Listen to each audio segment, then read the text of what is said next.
Shemai Pawb. Hi everyone. My name's Zoe Richards and I'm the Chief Executive Officer at Learning Disability Wales. And I'm here today to talk a little bit about Learning Disability Week. What's it about? What the theme is this year and what will Learning Disability Wales be doing this week? So the theme this year is busting myths. And we know that there are a lot of myths about what people with a learning disability can and can't do.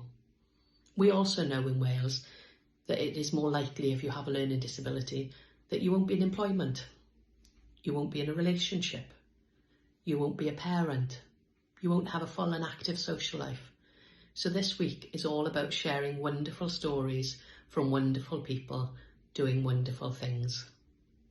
Now, we're also out and about this week, and on Saturday we start the week at the Pride March in Cardiff, and we'll be joining Mencap Cymru and House of Deviant to march through the streets to celebrate people's identity, and that includes people with a learning disability out there celebrating, saying this is who I am and this is where I am, and that'll be really important.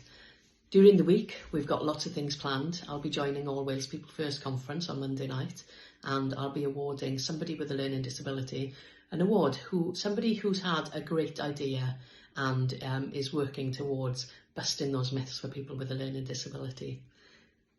Just after the awards session on Monday night, our team at Gate Buddies will be joining All Wales People First at the Moon Club, where we'll be busting some moves as well as busting some myths.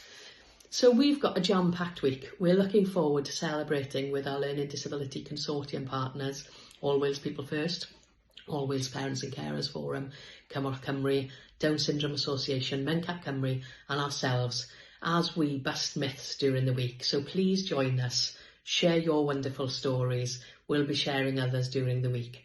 Have a great week.